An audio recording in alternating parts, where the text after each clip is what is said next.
Are you ready for the adventure of a lifetime? The hike to Machu Picchu on the Inca Trail is one of my most incredible travel experiences to date. This legendary trek takes you through the heart of the Andes, offering jaw-dropping views and a chance to walk in the footsteps of the ancient Incas. It then ends at the awe-inspiring Machu Picchu. Hello, this is Lindsay from Have Clothes Will Travel, and today's video is all about the Inca Trail hike to Machu Picchu. From the best time to go, how to prepare, what to pack, and what to expect along the way, this guide will cover everything you need to make your Inca Trail experience unforgettable. So what is the Inca Trail? The Inca Trail is one of the most famous treks in the world. It's a 4-day, 3-night hike that is about 26 miles or 43 kilometers long, which doesn't sound all that bad. However, most of this hike is uphill, or more specifically, walking up ancient stone stairs. You'll also be dealing with altitude, as this trail is anywhere from 2,200 meters to 4,200 meters above sea level. The hike itself starts just outside of Ollantaytambo and ends by passing through the Sun Gate, which provides incredible views of Machu Picchu. Only those who hike the Inca Trail get to pass through the Sun Gate at sunrise. Figuring out the best time to do the Inca Trail. Now, if you want to hike the Inca Trail, the first thing you need to decide is when you want to do it and whether you want to go in the dry season or the rainy season. The dry season runs from April to October and is generally considered the best time to do this hike. During these months, you can expect sunny days and clear skies, and temperatures during the day hover around 66 degrees Fahrenheit or 19 degrees Celsius. However, don't let the term dry season fool you. Even during these months, you should be prepared for some rain, especially in April and October. The nights can also get quite chilly, with temperatures dropping to around 34 degrees Fahrenheit or 1 degree Celsius in June and July, which these are the coldest months. Dry season is, of course, the busiest season to do this hike, so you expect to be sharing your hike with lots of other adventurers too. Now, the rainy season is from November to March and brings its own set of challenges and rewards. You're likely to encounter more frequent and heavier rainfall, which can make the trails slippery and muddy. However, this is also when the mountains are at their greenest and they offer a vibrant backdrop for your trek. There are also far fewer people at this time of year. I personally did this hike in late November and did have one morning that was very rainy, but otherwise the weather was quite pleasant and the trail was quiet. The temperatures were in the 60s and low 70s Fahrenheit during the day and would drop to the low 40s at night. It's also worth noting that February is the wettest month and the Inca Trail is closed throughout this month for maintenance, so you can't do this hike in February. Booking in advance. Regardless of when you choose to do the hike, booking well in advance is a must. The Peruvian government limits the number of hikers on the Inca Trail to 500 per day, including guides and porters. This leaves only about 200 spots available for tourists daily. You should book your trek at least 5 to 6 months in advance. Permits are issued on a first-come, first-served basis and can sell out quickly, especially for popular dates. And you need to book with a licensed guide. You can't do this trek by yourself. The Peruvian government mandates that all trekkers must be accompanied by a licensed guide to hike the Inca Trail to Machu Picchu. We had booked our trek through Bamboo Travel, and then they had Condor Travel as our guide for the hike. We were super happy with Condor Travel for this hike. Preparing for the Inca Trail. To make sure you enjoy your Inca Trail experience, it's important to put in the right physical preparation, and of course, it's always important to consult your doctor before signing up for this hike and beginning a new training regimen. So the trek has a lot of steep stairs, both ascending and descending, which can be challenging for many people, myself included. I personally found it harder to descend than ascend those stairs. Your training should focus on building endurance, leg strength, and overall body strength. This is what we did. So I'm someone who really likes to work out, running, weightlifting, yoga, you name it. I do it 5 to 6 days a week. So I didn't change my normal training too much besides adding a weekly 1 to 2 hour hike into my training schedule along with my backpack. My husband, on the other hand, does not enjoy exercise and started his training from scratch. He started about 14 weeks before the hike, did some rowing for cardio a couple of times a week, and then would do 1 to 2 hikes a week. These hikes would range from 1 to 2 hours walking up and down steep inclines with his backpack. And we live in Wisconsin and don't have any mountains, so we just found the steepest hill near us and hiked up and down it. We both felt we were very prepared for the Inca Trail. Sure, we were tired at the end of each day, but it was a good kind of tired and not a I'm going to die kind of tired. So I would say it's a good idea to begin your training at least 12 weeks before your trip, especially if you're a beginner. Aim to train a few times a week, gradually increasing the intensity and duration of your workouts. Here's some ideas to get you started. Number 1, pick a cardio exercise that you like. This could be jogging, brisk walking, cycling, or rowing to build up your stamina. Number 2, strength training. Focus on exercises that target your legs and core, such as squats, lunges, and planks. Hiking practice. If possible, go on regular hikes, gradually increasing your distance and elevation gain if you can. And then the last one, stair training. Find a set of stairs and become friends with it. This will help you prepare for the tons of stairs on the trail. As your trip gets closer, start training with a weighted backpack, starting light and then building up to the weight that you'll be using for the hike. Now, what to pack for the Inca Trail? Your tour company will likely provide a porter and a small duffel bag to pack your belongings in that you want the porter to carry. The tour companies will also provide your food and tents, so you won't have to carry all of your belongings and gear for this hike. The weight limit per person for which a porter will carry will vary depending on your tour company and your group size. 20 kilograms is the max weight that a porter can legally carry.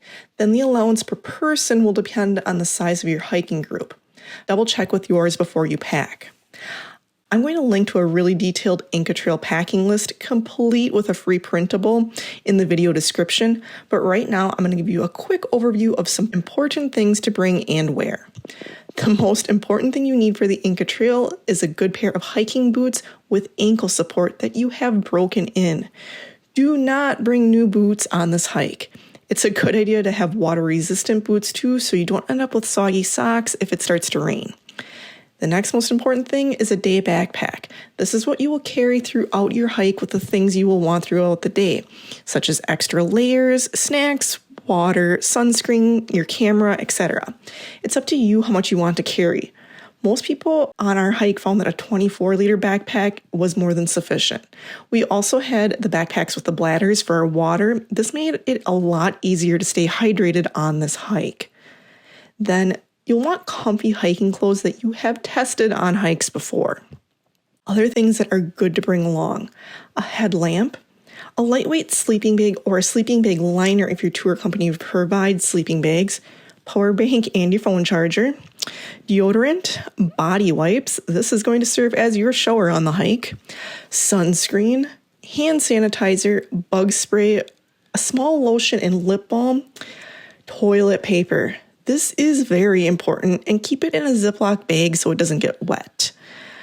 Dog poo bags are also a good idea to have along to put your toilet paper in if you need to use the trail as your toilet.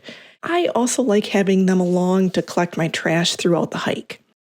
Your passport. You need this along at both the start and the end of the trail. Then cash for tipping your guides and porters, as well as for snacks along the way. Now, tipping on the Inca Trail. While we're talking about cash for tipping, each person typically contributes between 100 to 200 soles for the porters and cooks. Then each person tips around 50 soles for your main guide, and if you have an assistant guide too, 20 soles is the typical amount for them. Of course, tipping is not mandatory, and you can definitely give less or more or nothing at all depending on the level of service you felt like you received. We were super happy with our porters, guides, and cooks, so we did tip them all. Getting ready for the altitude. The Inca Trail reaches elevations of up to 13,828 feet or 4,200 meters, so it's important you acclimate to this higher altitude before you start your hike. Here's some tips to help your body adjust. Number 1, arrive early. Spend at least 2 days in Cusco before starting your trek.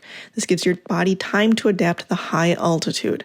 Stay hydrated, drink plenty of water, and avoid alcohol, which can worsen altitude symptoms. Number 3, take it slow. During this time, just take leisurely walks around Cusco or the Sacred Valley.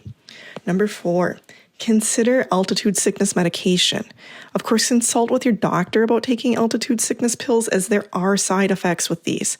I had altitude sickness the first time I went to Cusco, so I took this medication on this trip, and it was a game changer for me. The altitude did not bother me one bit on this hike or while in Cusco. However, remember altitude affects everyone differently. Listen to your body and don't hesitate to inform your guide if you're experiencing symptoms of altitude sickness. Now, hiking the Inca Trail to Machu Picchu, what to expect? First things first, the bathrooms were what I was most interested in when I was researching what to expect on the Inca Trail. Most tour companies will bring along a camping toilet with a privacy tent, which you will use at your campsites. Our first night, there were also outhouses for us near our tents. There will also be a couple of public bathrooms along the way. Some of these did require a small cash fee to use. There was actually not a single time that I had to use the great outdoors as a toilet. By the time I had to go, there was a bathroom of sorts that I could use.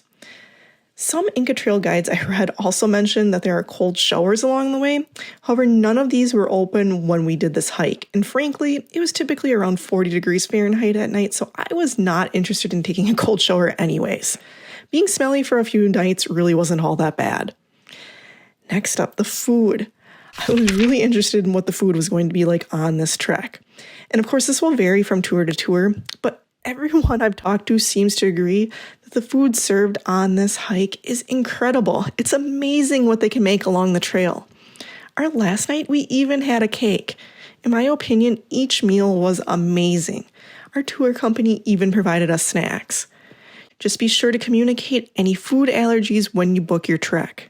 Next, getting sick. Whether it's the altitude, food poisoning, the heat, etc., getting sick on the Inca Trail is not uncommon, and it's something to keep in mind.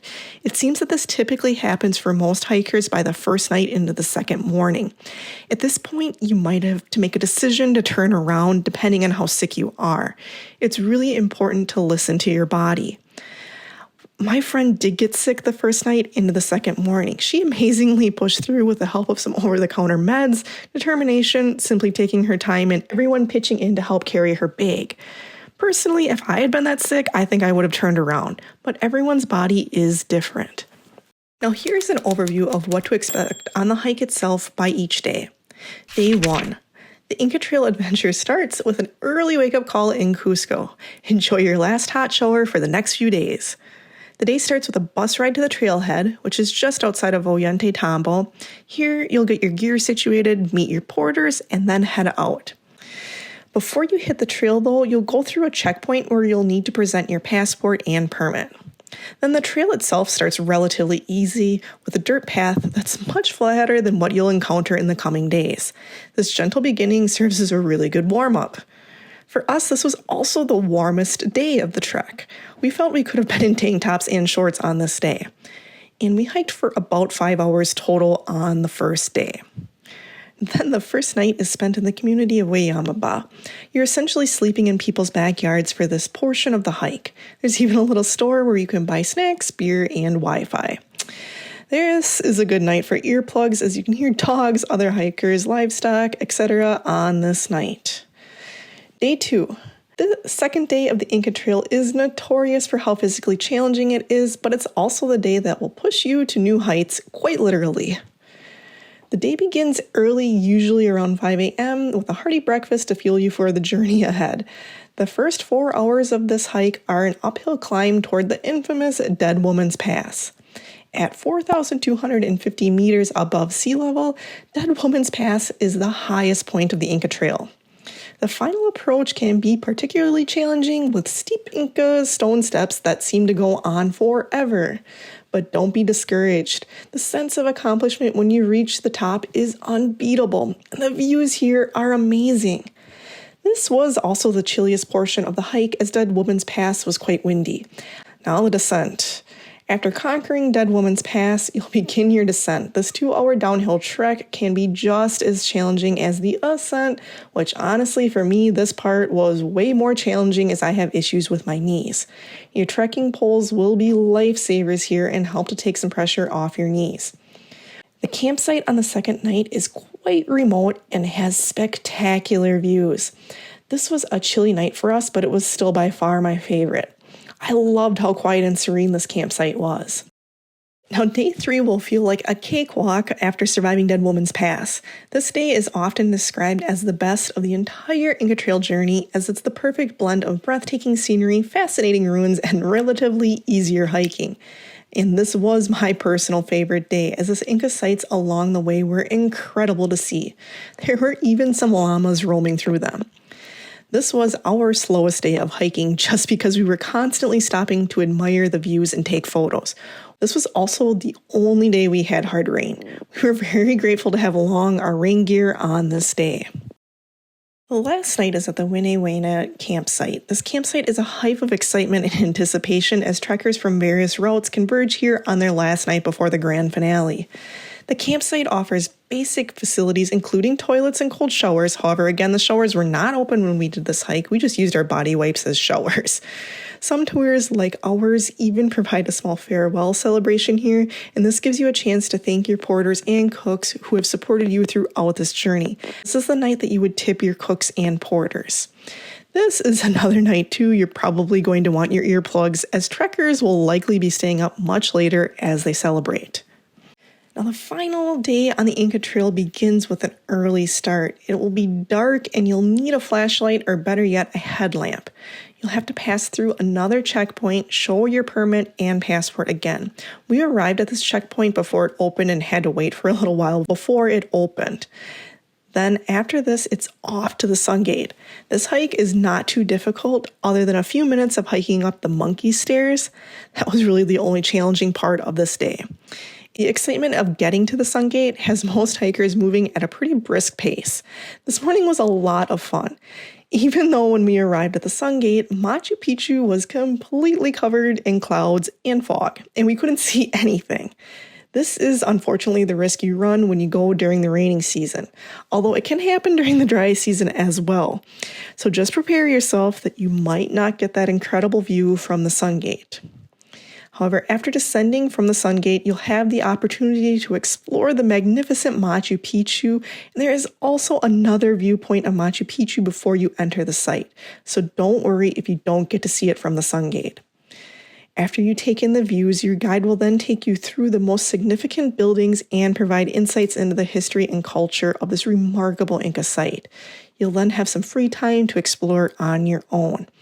And while the morning started off chilly, Machu Picchu was very toasty by the time we arrived. We got down to the least amount of layers we could for this morning. After you're done exploring Machu Picchu, most tour companies will have you take the bus back to Aguas, Calientes, which is the closest town to Machu Picchu. You'll have lunch at a local restaurant and then check into your hotel. We stayed at the Almapi Hotel by Inca Trail and highly recommend it. It was very new, clean, and had a lovely on-site restaurant, bar, and spa.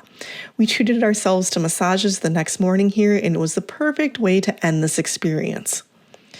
So was the Inca Trail worth it? Yes, I would do this again in a heartbeat. The Inca Trail was one of my favorite travel experiences to date by far. The people, the views, the ancient sites, the food, the challenge, all of it was amazing. I enjoyed this experience so much, I'm now getting ready to do the Everest Base Camp hike in Nepal. If anyone has any questions at all about the Inca Trail or visiting Peru in general, don't hesitate to reach out in the comments. I will also be linking to some helpful resources in the video description. Thank you so much for watching. If you enjoyed this video, please give it a thumbs up and subscribe to my channel for more travel content like this.